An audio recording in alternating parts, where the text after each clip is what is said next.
Hey, it's 11/11/16, and it's time for some of the World of Warcraft. Ooh, that might work. Anyway, it's time for the news. Our top thing of the week is that the Trial of Valor raid is out right now. Woo! The Trial of Valor raid is right next to the Halls of Valor, all the way over in Stormheim. We fight gods, we fight puppies, we fight this tentacle lady, and so far it's looking like a good time. My guild did not do so great in it, even in the normal mode.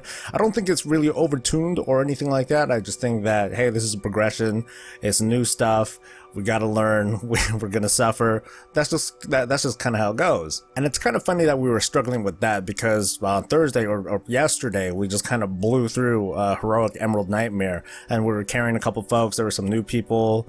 People were kind of screwing around a little bit, but it was still like a really easy go. So for everyone else who's looking forward to doing the Trial of Valor raid, go ahead, jump right in. It's pretty good fun. It's short as well, and I believe the LFR version of it is going to come out next week, and I'm pretty sure it's going to be the whole thing since it's only 3 bosses. So check that out. Also this week, Blizzard introduced a kind of quick joining notification. You might have seen that appear in your lower left corner of the screen. Unless you don't have friends or guildmates, then, well, hey, cool, it's not gonna bother you. But apparently it's been bothering some other folks. There's been a couple of forum posts, and there's been a response from Blizzard about how to kind of make it, they want to make it a little bit less annoying. I think that it's not as intrusive of a sound as, like, run away little girl or anything like that, but I guess some people just don't want to be bothered with that sort of stuff. So we're gonna be kind of on the lookout for things that will kind of make it not as intrusive, not as annoying or in your face or in your ears or anything like that. And of course, someone created an add-on to kind of shut the thing up, so I'll provide a link for that somewhere below. I haven't been reporting this, but the Kosumoth, that's how it's pronounced, the Kosumoth world boss, that's unlockable by going all over the Broken Isles and clicking on orbs and killing things. Finally, the world quest from that boss, it'll finally drop the mount. For the past couple weeks and months, it's been a pet that's been dropping. Now we're gonna get the mount, and it's something that a lot of folks have been looking forward to, so I thought I'd at least report it here. I believe that world quest is gonna be up for a good while, so try to knock that thing out while you can. In fact, I need to start doing that myself.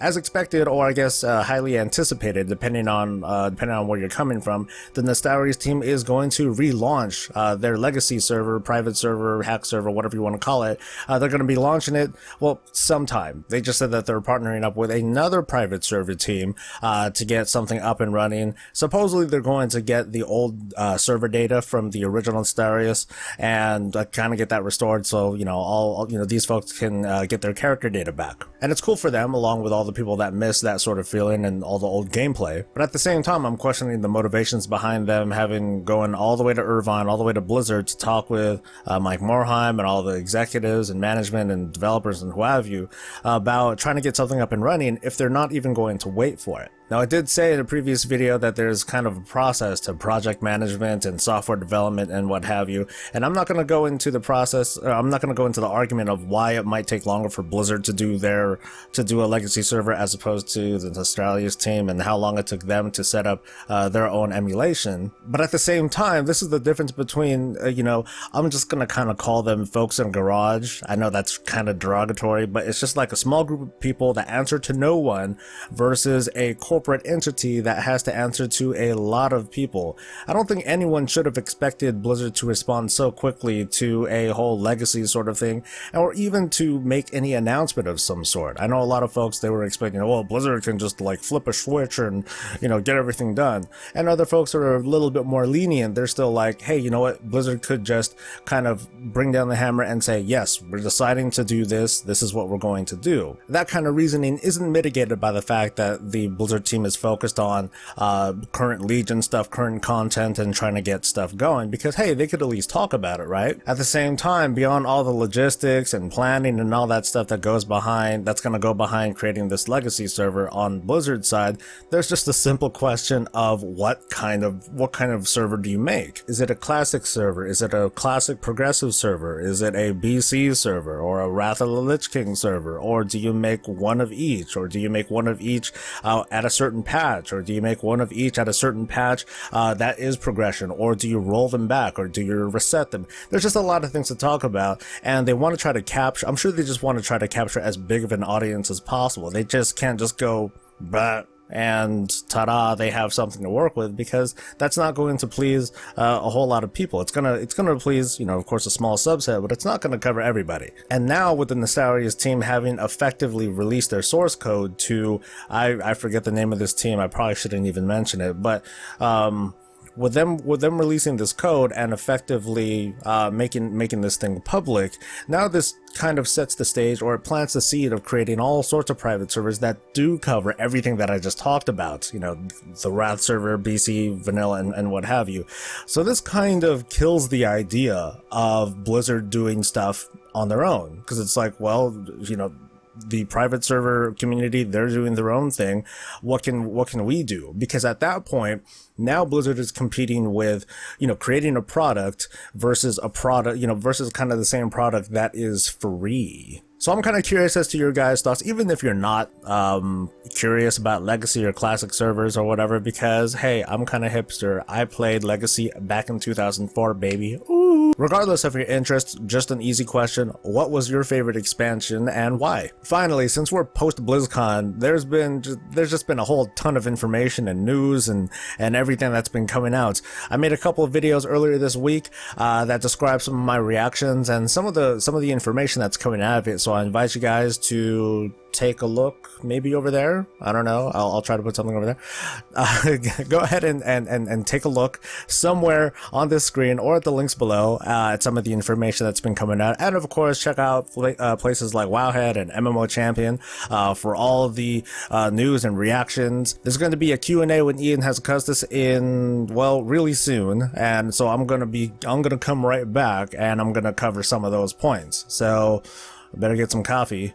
I'll see you in a bit. And we're back. Hooray! So, I only took down a couple of notes, from watching the stuff. I already see that on MMO Champion, they have like a full list of everything that's, pretty much everything that was said, but I just want to give some comments on a few things that interested me the most. First off is the hotfix that's going to come next week that's going to buff the item level of everything that's going to come out of the Trial of Valor raid. So that's a nice answer to a comment that I made previously about, hey, you know, these new raids like the Karazhan stuff and Trial of Valor, you know, the rewards that are coming out of it seem a little bit underwhelming. It just doesn't seem to be a huge bump from like the Emerald Nightmare stuff. So I'm quite pleased about that. It's going to be more of a reason to go back, other than, hey, there's going to be more relics that come from the first boss, or, you know, there's going to be a lot of relics that come out of these, and then makes it kind of easier to farm. And speaking of item level bumps, the fact that they're going to be bumping up all legendaries by another 15 or so item level is a damn. And regarding legendaries themselves, apart from the drop rates, a lot of the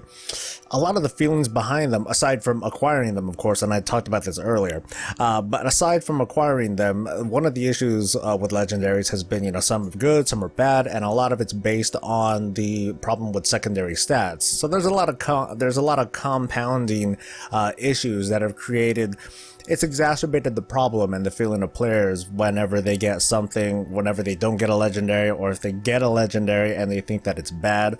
Hopefully by the time 7.1.5 comes out, we'll start to see these issues being addressed. But again, in the meantime, for those people who do have legendaries, hey, that 15 item level bump is sure to help me out. And I'm sorry for the folks that don't have one yet. Hopefully something will come out soon for you guys. Timeline wise, we're looking at Nighthold to come out mid to late January, as they said. So that gives us, you know, that gives us a couple months or so to kind of finish off stuff in Trial of Valor, stuff in Emerald Nightmare, start doing the Mythic difficulty. I'm pretty sure at some point, you know, I don't know if they did it already yet. They probably didn't, but they're probably going to do it soon, where they allow Mythic cross rating. And so far it's pleasing that they are kind of pacing things out a little bit wider, and they're supplementing it with like the smaller raid like Trial of Valor, like the dungeon, the Karazhan dungeon, and what have you. But something interesting that was revealed like pretty much at the start of the Q&A is that 7.3 is going to be the patch that includes Argus. You know, we go to another planet and,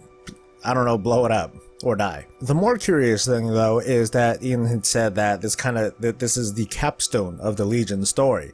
But I recall from earlier statements, I'm trying to remember now, that I think this is considered the second tier, this whole the whole Argus thing. Because if we go with previous information, like right now what we're doing Emerald Nightmare, we got the Karazhan thing, we got Trial of Valor, and the Nighthold. I believe that was supposed to be considered as the first tier, like the start of the Legion experience, and then they kind of spread that out. So I don't know if they decided to make the Nighthold as the second tier. I don't know. It's hard to even count tiers at this point, but at least from my understanding, that was considered like the first block, and then the second block is going to be, what's coming with going to Argus. So does that mean while the Legion story ends, there's still something gonna go on afterwards? Maybe. It seems like a lot of this is going to hinge on either, is there going to be a follow-up to what goes on in Argus, or are we going to come back to like Azeroth and take care of Queen Ashara and whatever the heck the Naga are up to? But I guess the most important thing that came out of the Q&A was the way that they addressed what's going to be happening with secondary stats. Like, how are they going to rebalance it to make it so that for the most part we're going to go back to the old paradigm where item level or primary stats were kind of the main thing that's going. So from the sounds of it, and maybe I heard this incorrectly, but it sounds like what they're going to do, they're going to kind of nerf the prevalence of secondary stats, but they're going to compensate that with primary stats. So they're going to fix around the ratings and kind of the stat weights. They're going to shuffle those around a little bit to, so we can go back to that old paradigm, and hopefully that'll work. I'll be looking forward to trying stuff out in 7.1.5 to see just what these differences are, so stay tuned for that kind of stuff. And lastly, towards the end of this Q&A, while they had some questions that were kind of, hey, I think we've heard some of this before, or I think these are kind of like lame questions, for the most part I'm quite satisfied that this Q&A was more, I guess, curated than the one that went down at BlizzCon. Again, I'm just kind of salty that my question wasn't asked during BlizzCon. Heck, I put up 5 questions for this Q&A that happened today, and of course none of those were asked either, but the questions that were asked, for the most part, they were good stuff. So I'm really satisfied with the Q&A. I'm really satisfied with the fact that they've been doing this really often.